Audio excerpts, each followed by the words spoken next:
Alright, welcome back, guys.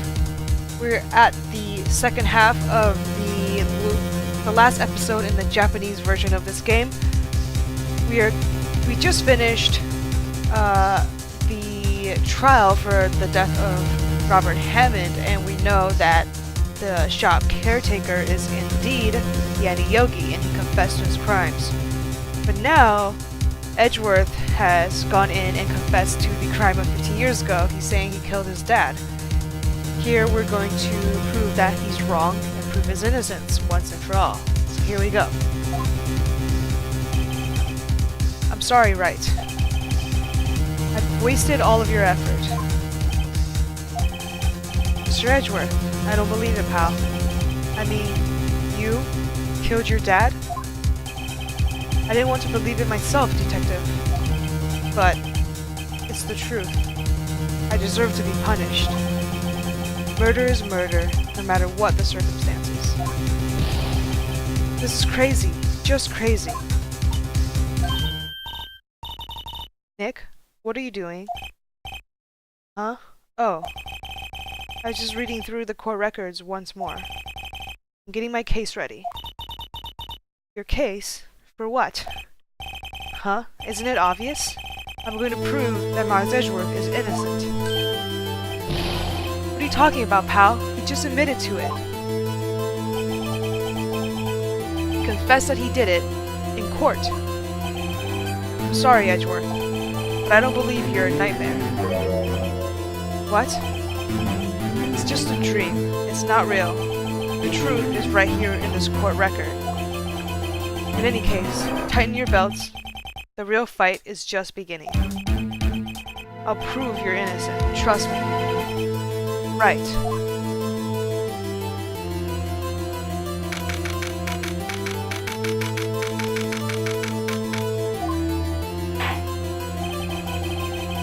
Then, I would like to resume our trial. Judge, Miles Edgeworth has admitted of his own guilt. He has confessed his crime. Let us begin by hearing his testimony. Then, though pointless, let the defense do their cross-examining. The statute of limitations on the DL6 incident runs out today.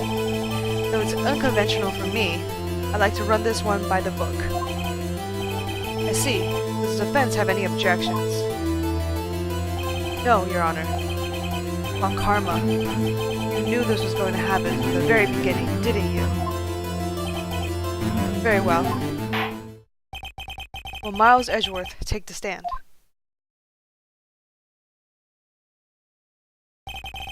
Will the witness state his name and profession? Miles Edgeworth. I'm a prosecuting attorney. Mr. Edgeworth, 15 years ago, you mistakenly killed your father, Gregory Edgeworth.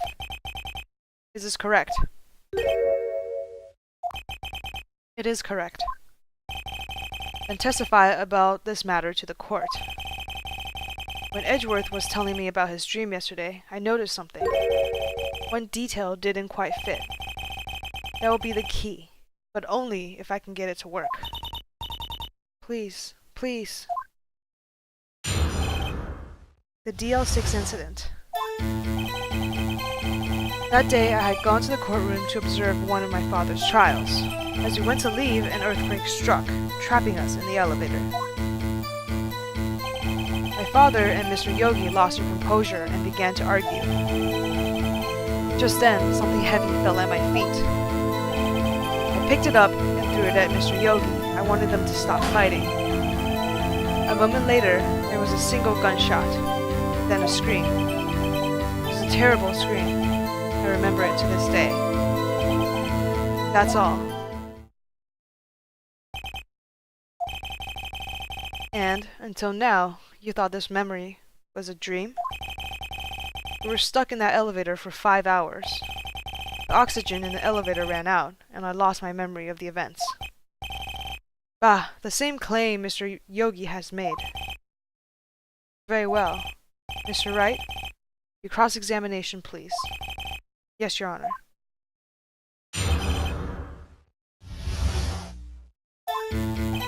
That day I had gone to the courtroom to observe one of my father's trials. There's nothing wrong with that. As we you went to leave, an earthquake struck, trapping us in the elevator. That's right. My father and Mr. Yogi lost their composure and began to argue. Just then, something heavy fell at my feet. I picked it up and threw it at Mr. Yogi and wanted them to stop fighting. A moment later, there was a single gunshot, then a scream.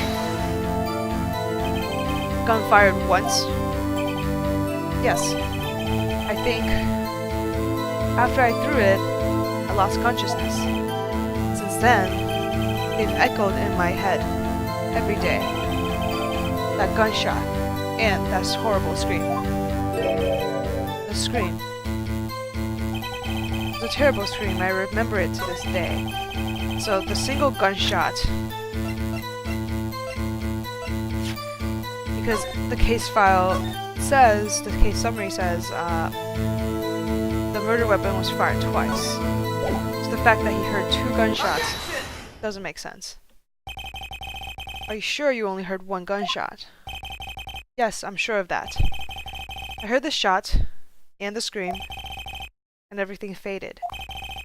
I was unconscious until the rescuers came. I see. But that doesn't make sense. Look at this file one more time. This plainly contradicts the witness's testimony. You do enjoy dragging out that file, don't you? I don't accept this evidence unless you can tell us what page it's on. Which page contradicts Miles Edgeworth's testimony? Von Karma really likes to ask me what page. I mean, it's probably a lot more pages in real life, but it's only 3 pages here. You're like, which page? Which page? The victim data. Look at the victim data in this file. It says quite plainly, the murder weapon was fired twice.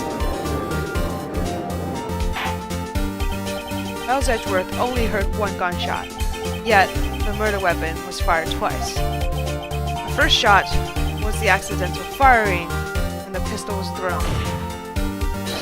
So, who fired the remaining shot?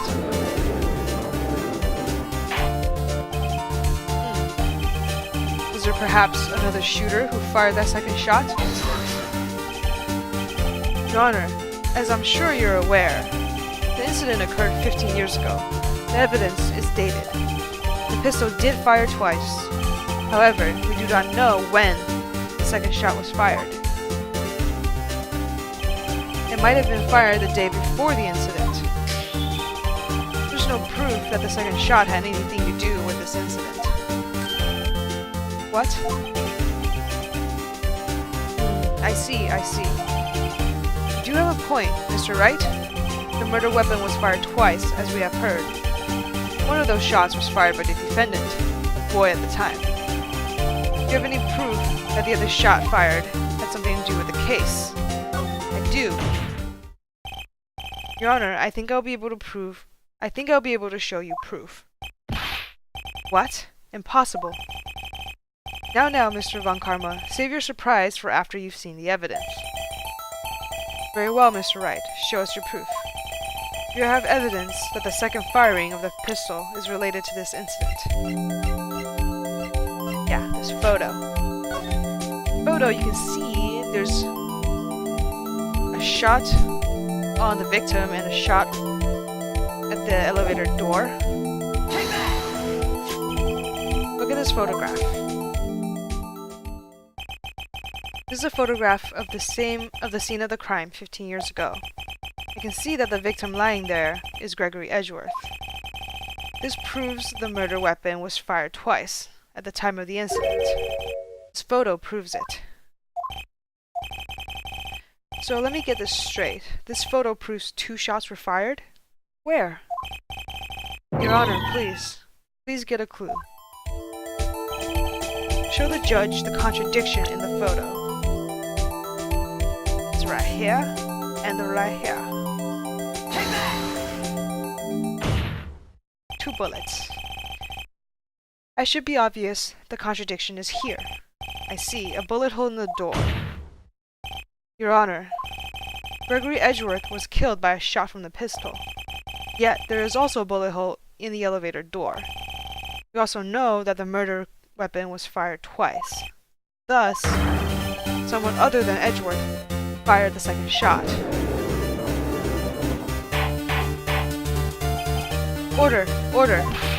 Mr. Wright, what are you driving at? It's simple, Your Honor. At the time of the incident, 2 shots were fired. One went into Gregory Edgeworth's heart, the other hit the elevator door. Remember that the defendant lost consciousness after the shot he fired rang out. In conclusion, we must agree that the second shot was fired by someone else. Mr. Wright, but who could that someone else be? The murderer, of course. I knew I should have stepped in before your wild fantasies got out of hand. Mr. Wright, look once more at the DL6 incident case file. Look closely. Or the case summary page. Case summary. That's on page 1. Look what is written there. Not a single clue was found on the scene. The pistol had indeed been fired 2 times. Then the other bullet would have been discovered on the scene. He does have a point. That second bullet has never been found. Why? Because the second bullet does not exist. The bullet that claimed Gregory Edgeworth's life was the one fired by his own son. That is the truth of this matter. The whole truth. It was undoubtedly something else that made that bullet hole in the door. Order! I will have order! Mr. Wright has proven one thing to us quite clearly, that a murder weapon was fired twice at the time of the incident. However, as Mr. Von Karma says, the second bullet fired was not found. It is highly unlikely that the police merely overlooked the second bullet, though all we have is the single bullet fired. I'm afraid I have to discount the defense's claim. Tisk, tisk, tisk. I praise the judge for his wisdom in this matter. God, how could this happen? I don't believe that the second bullet didn't exist. Was I wrong? I've been wrong about this whole incident.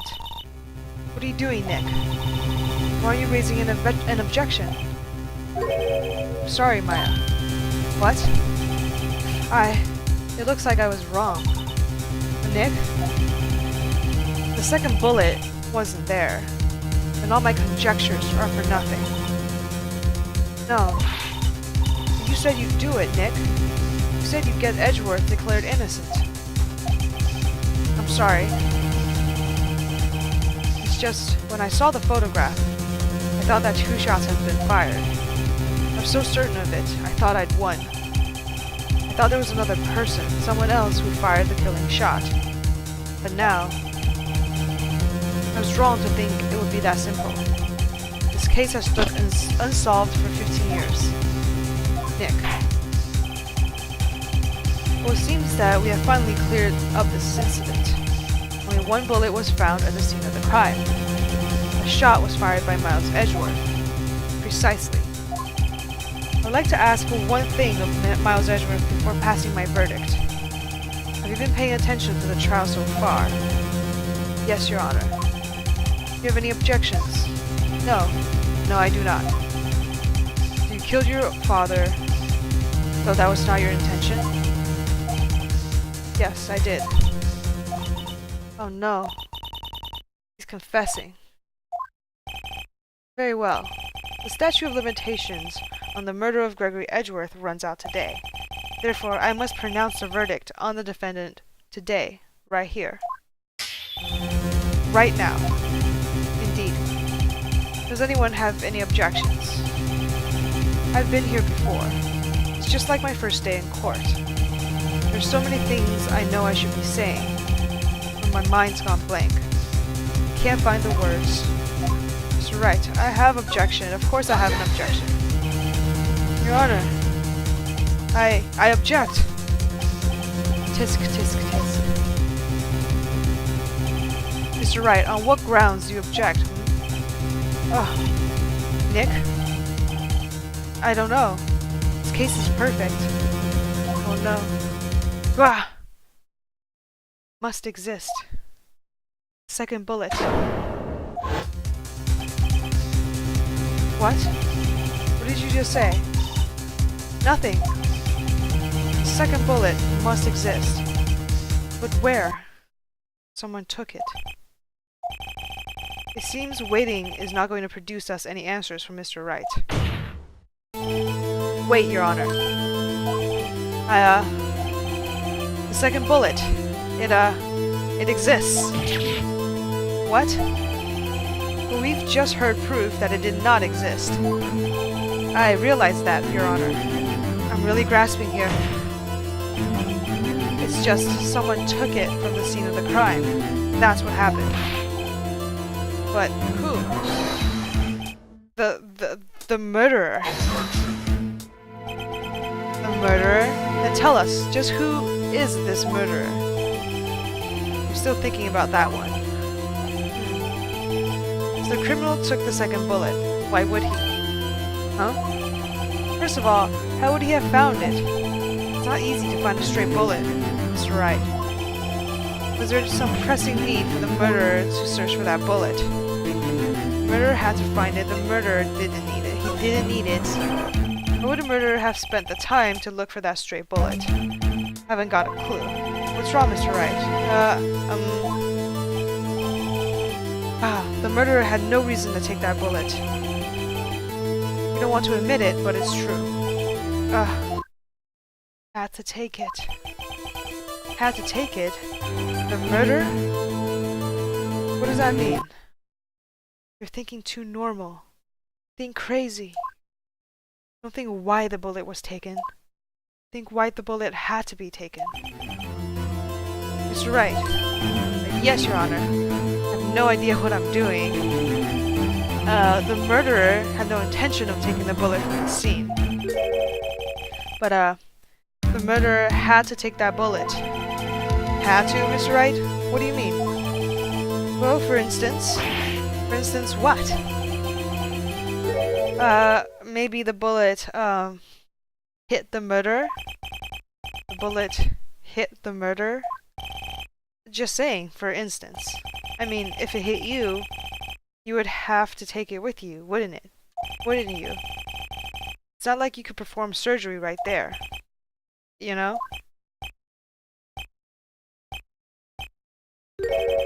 Wait a second. I was just talking off the top of my head, but what if that is really what happened? Let's get this straight.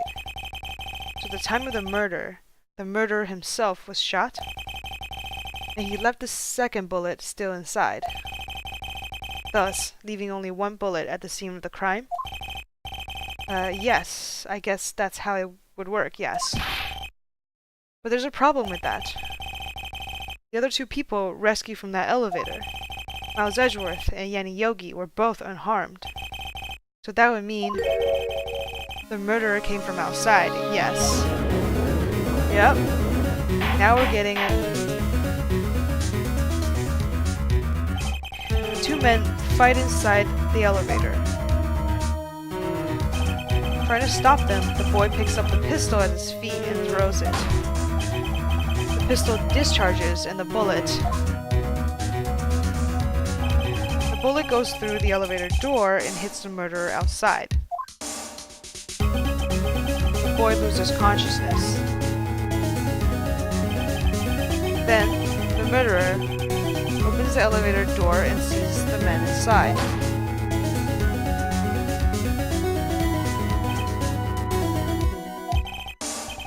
Mr. Wright, you are truly the most unpredictable defense attorney I've ever known. I can tell you're grasping, yet I cannot deny the possibility of what you say. What are you saying? Deny it! Deny it! No one involved with the incident was wounded. There was no murderer. No one was wounded at the time of the incident. He's right. I can't think of anyone. Hey, Nick. Huh? I just thought of something really crazy. Crazy? Remember what Mr. Grossberg said yesterday. Gregory Edgeworth dealt a blow to his perfect trial record. Wow. It must have been quite a shock for Von Karma. To took a vacation for several months after that, you see. Yes, an unusual event for the man. That was the first and the last vacation he's taken in his many years of prosecuting. What if Von Karma didn't take that vacation because of shock, but took it because he was injured?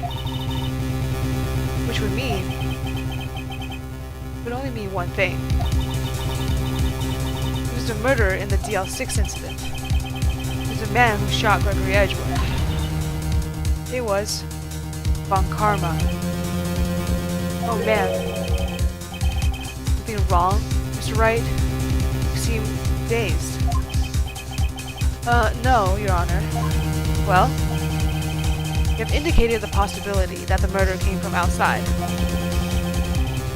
Can you give us the name of your suspect? Uh-oh. Should I come out and say it now? Yeah, just say it now. Why not? Your Honor, there's a suspect. One lone suspect. Well, this is certainly interesting news. Very well, Mr. Wright. Who is your suspect? My hands are shaking. The what? Von Karma. Von Karma?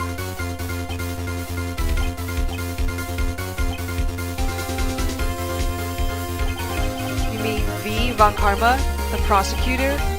Sitting right there? Bah! You don't object? Huh. I see no need. Why honor this ridiculous outburst with my objection? Because you took a vacation for several months starting the day after the incident. Yet you pride yourself on a perfect record. Why would you take such a long vacation without any reason? So you're claiming that I took a vacation to heal my injury from the incident. Fascinating. Prove it. I would have needed surgery, no? Where did I go under the knife at, Mr. Wright? Bring a doctor that have operated on me. Have him testify. Nick. Let's find out who his doctor is. It's no use. Edgeworth? I know Von Karma, perhaps too well. He's perfect. He wouldn't leave clues. Probably didn't undergo surgery. And would leave a doctor as a witness. Nobody's that perfect. So what, Nick? Did Von Karma pull the bullet out by himself? That's insane. No, he couldn't have. You can't just pull bullets out of yourself. Wait. What does that mean? That bullet has to be somewhere. But where? Tisk, tisk, tisk. Well, Mr. Wright, you produced evidence to prove that I was shot. Yeah. Alright, Von Karma, I'll prove it. Now even use evidence. I know how you like it so much. What?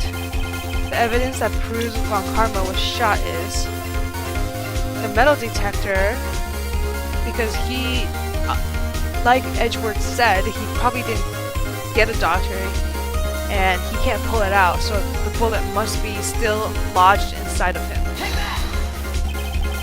Von Karma is perfect. He wouldn't risk surgery, leaving an evidence trail. So then I ask, where's that bullet now? I think it's unlikely that Von Karma performed surgery on himself. You don't mean? I do.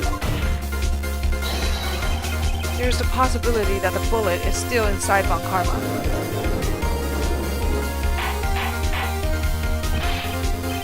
Is that even possible? For all these years? Well, there's one way to find out. You could use this metal detector. Well, Von Karma, I'm going to run this over you and see what we find. Oh, now he's nervous. I refuse. You refuse? But refusing this means you acknowledge that the bullet is still inside you?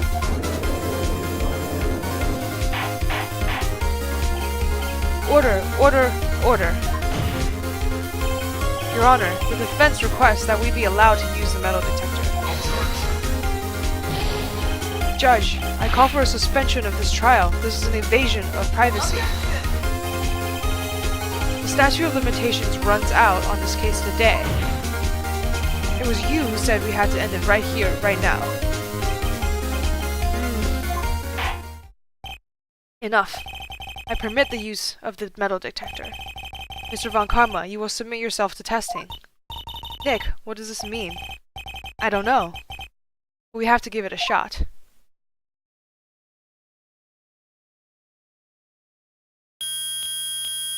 Oh, there it is. It reacted. Something inside his right shoulder. The bullet. Mr. Von Karma? You. It was you. I was afraid this would happen, so I remained silent. Indeed, there's a bullet in my shoulder. However, it has nothing to do with this incident. What? I was shot in the shoulder long before the DL6 incident. I claim that the bullet in my shoulder has no relation to DL6. But, Mr. Von Karma, can you prove that?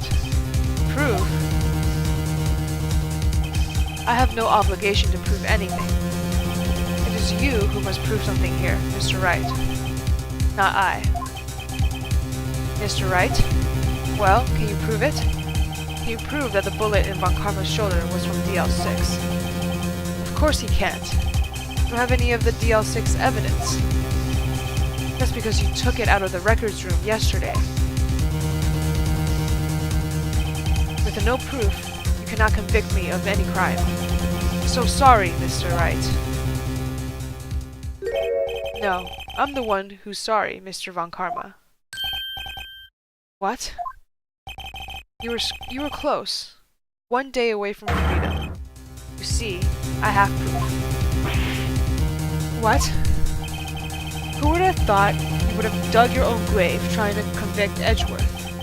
I can link that bullet in your shoulder to the DL6 incident.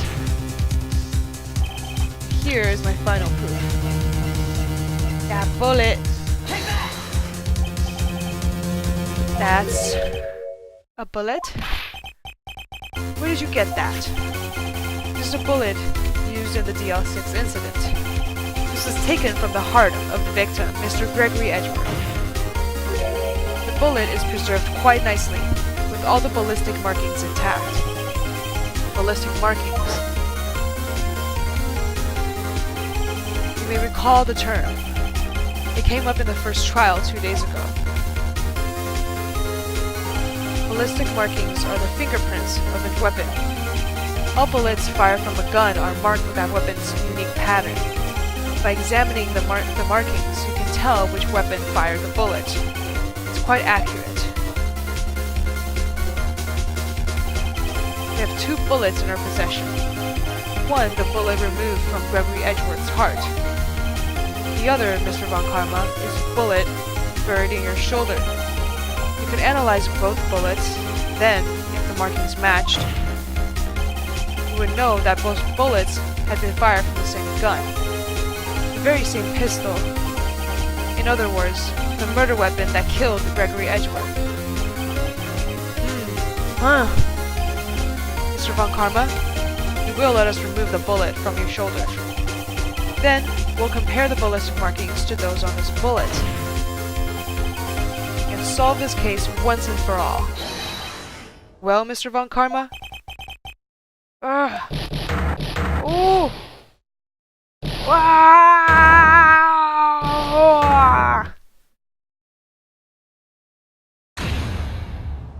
That scream. I've heard that scream before. Wait, I know. Help! I can't breathe. Quiet, I said quiet. You're not making this any easier. Stop breathing my air. I'll stop you. Stop breathing my air! Get away. Get away from my father.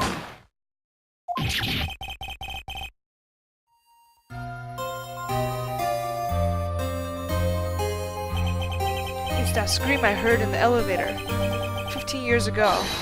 Von Karma, it was you who screamed.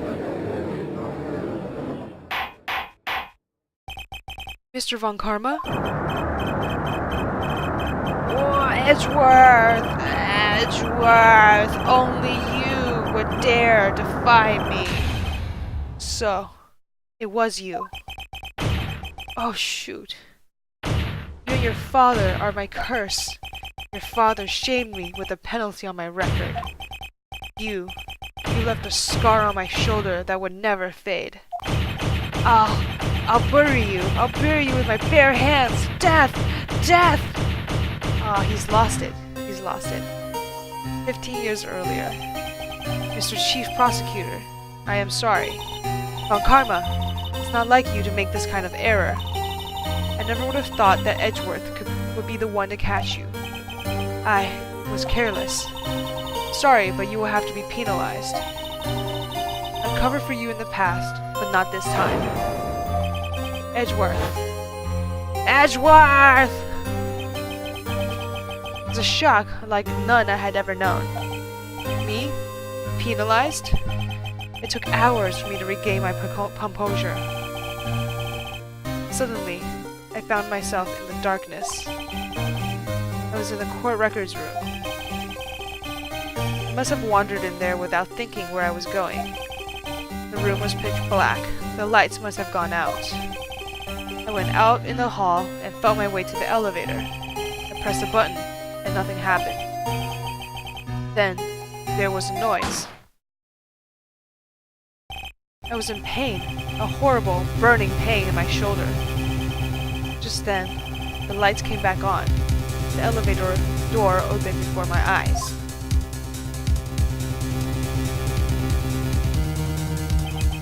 I saw 3 people inside, all lying unconscious from oxygen deprivation. Much to my surprise, a pistol lay at my feet. I knew then it was destiny.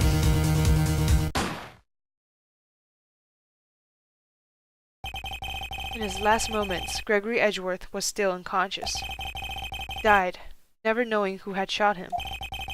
Later, he spoke through a medium, blaming Mr. Yogi. He was fooled.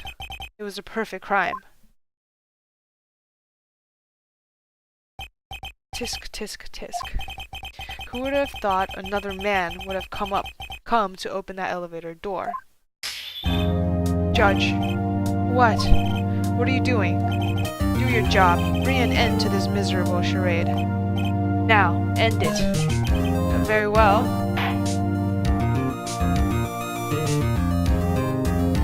It appears that we have come a very long way to the end of this maze. 15 years later. Mr. Miles Edgeworth? Yes, Your Honor. You were innocent. You are innocent. As you said, it was all a nightmare. Yes, Your Honor. This court finds the defendant, Mr. Miles Edgeworth, not guilty again. That's right. That is all. The court is adjourned.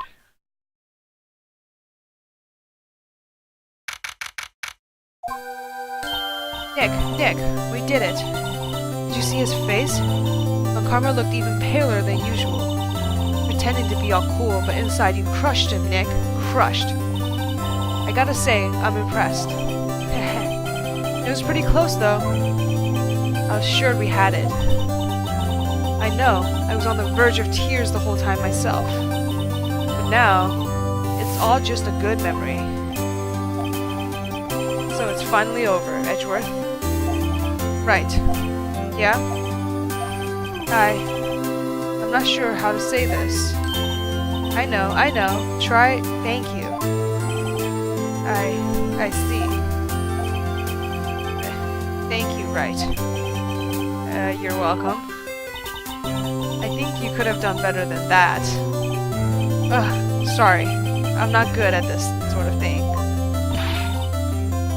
Got a lot to learn, Edgeworth. Dear. Whoop! Amazing, pal. You pulled through just like I thought you would. I'll never forget this. I owe you one, pal. And tonight, let's party. Dinner's on me. Yeah, my salary went down a bit this month, but who cares? See, Mr. Edgeworth? You should take a lesson from Detective Gumshoe. That's how you say thank you. I see. Whoop! I feel foolish. Don't worry. Take it a little at a time. You'll get used to it. It's been 15 years since I've seen Edgeworth this unguarded. Hey, y'all. Lada. Y'all were great in there. Thank you. Yo, Edgeworth, congrats. Thank y'all very much. I knew you were innocent from the start, of course. Just look at you. You wouldn't stick your hand in the cookie jar even if no one was there. You were the witness on the first day of the trial, weren't you? Yeah, well, let bygones be bygones, eh? Speaking of which, what are you doing now, Lada? Who, me? I went back to college. I gave up trying to be an investigative photographer pretty quick. Really? That's too bad. Huh? Isn't that the hot dog guy from the park? Huh? It's over, Nick. My life is over.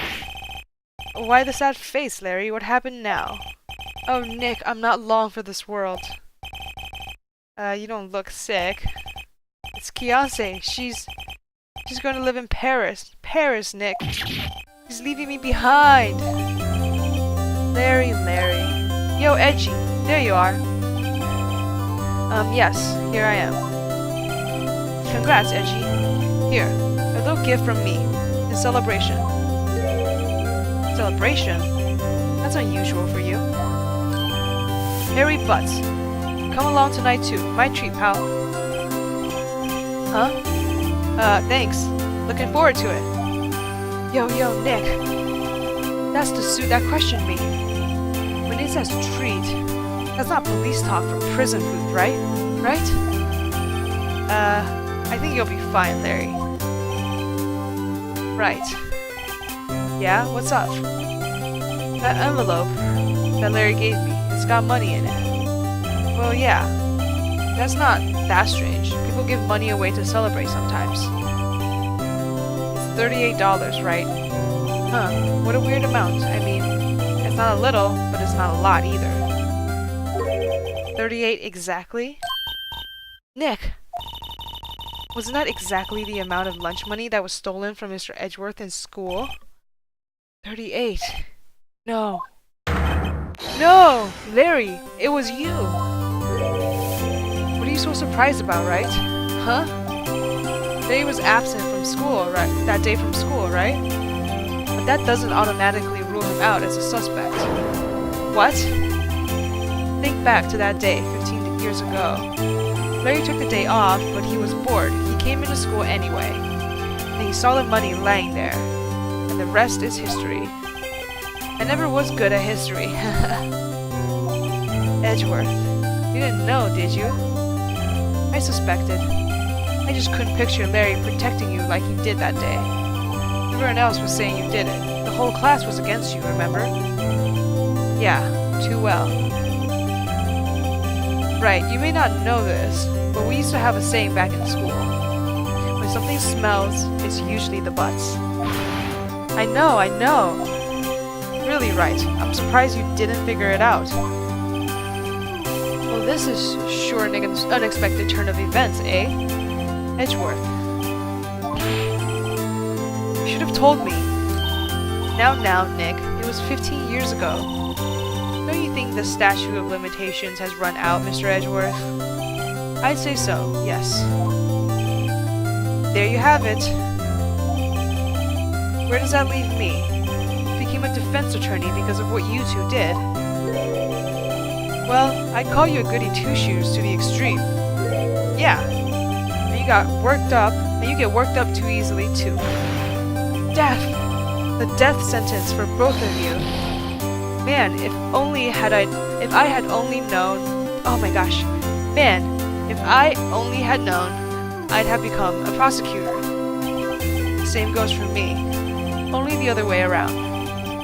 For the longest time, I thought that I might have killed my own father. I thought I might be a criminal.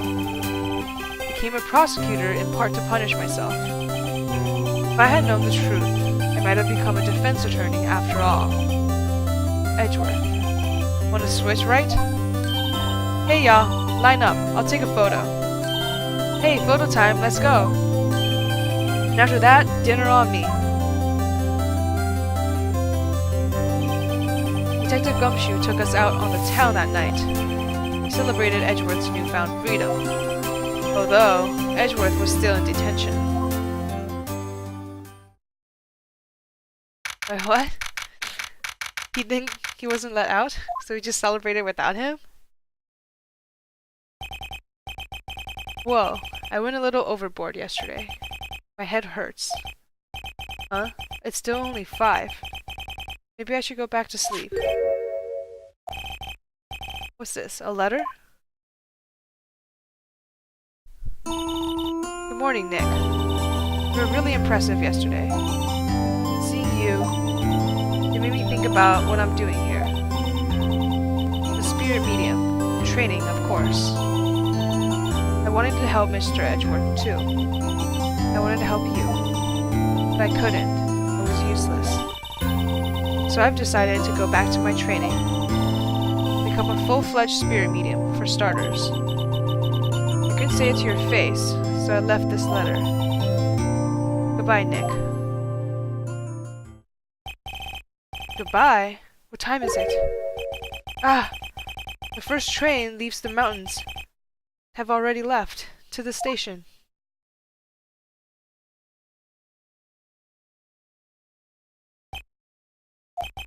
I guess I'm too late. Hey! Nick! Maya! So, you're leaving? Yeah. It's hard being a spirit medium who can't talk to spirits. And I think you'll do fine without me, Nick. Be good, okay?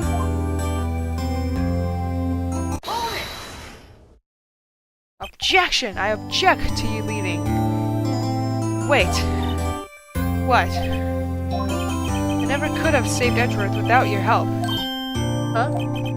On the last day of the trial, I heard her. I heard Mia's voice. You heard my sister? Yes, only her voice, but still. It was at the very end when I thought we lost everything. Well, that's my sister for you. Detective Gumshoe helped, and Mr. Grossberg, and Lee and Larry. I'm the only one who couldn't help. I was useless, Nick.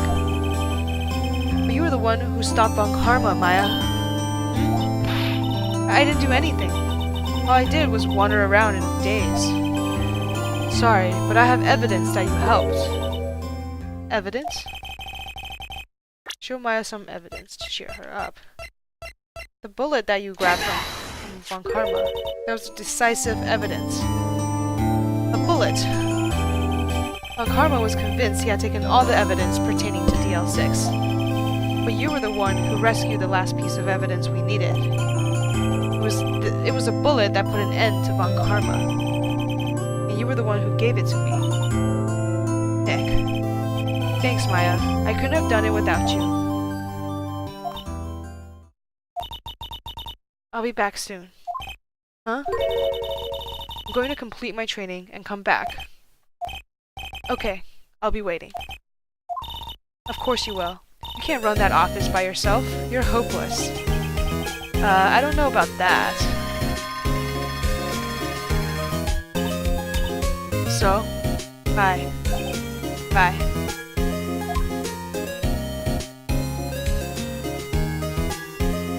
Oh, Maya. I'll see you soon, though.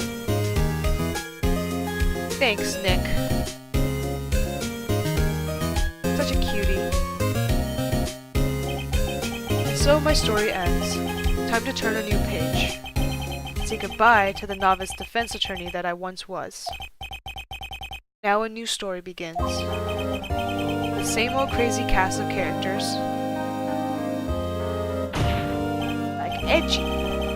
Ha! Don't think you've graduated yet, amateur. Mr. Wright, perhaps you'd like to rethink that claim. Yes, Your Honor. Uh-oh, I got a bad feeling about this. Objection! Yeah.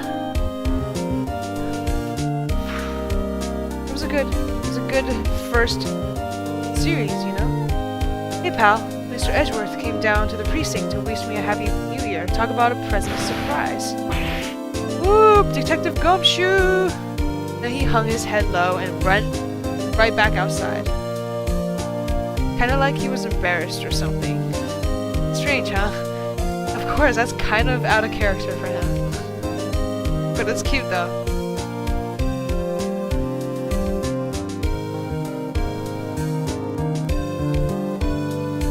Huh? Nick? Nah, I haven't seen him lately. Who, me? I've been working at his cheese shop. That Missy's a nice lady, but she's not exactly what you'd call a cheap date. Huh? Oh, she's in Hawaii right now. Yeah.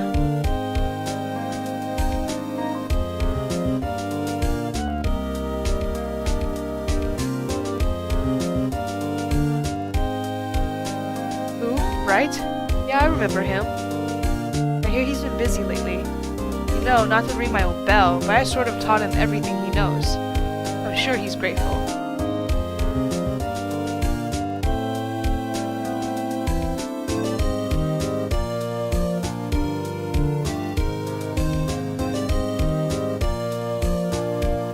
Right. Ah, the defense attorney for whom I wrote for that affidavit. Oh, you should know I've taken over the management for Gatewaters Hotel. Should you be in the area, please stop by.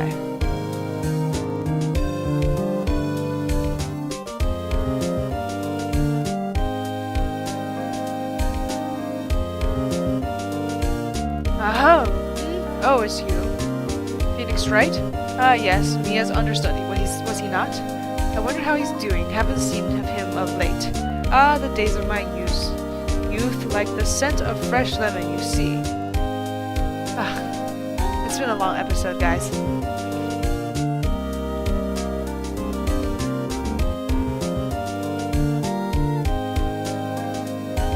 Phoenix Wright. He an actor? Well, I'm not buying it. You can't be a star with a name like Phoenix. You know, when you finally put some... Okay, alright. I'm ranting. Never read your lines, never read your rants, and I'm not gonna start now.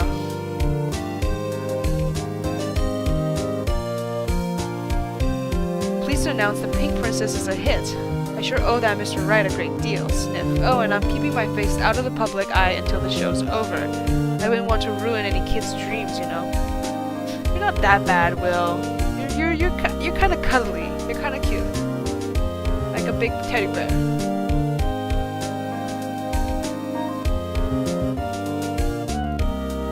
Oh, I got a letter from Maya the other day. Sounds like she's caught a cold standing under a waterfall.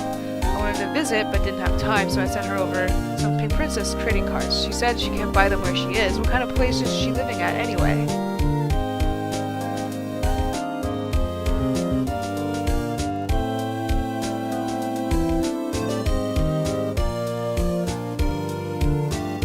Right? Who's that? Wanna talk? Let's talk Pink Princess, alright? But you know, I snuck into the studio the other day, and I saw her. The one inside Pink Princess? Ah, what a dog. It was kind of a shock for a boy of my tender age. That's not nice.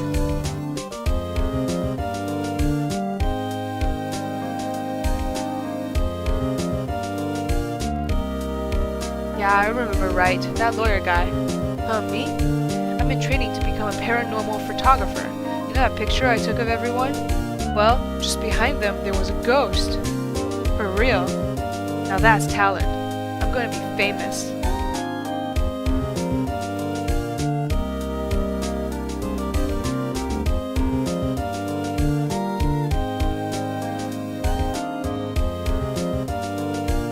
Oh, there's Mia. She's with us the whole time. And the game. So cute. Such a good picture.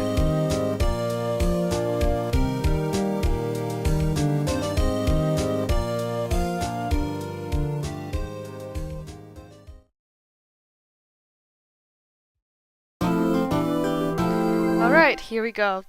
That is the end of this episode, episode 4. But since I am playing the American version, there's going to be one more episode. And we'll see that right now.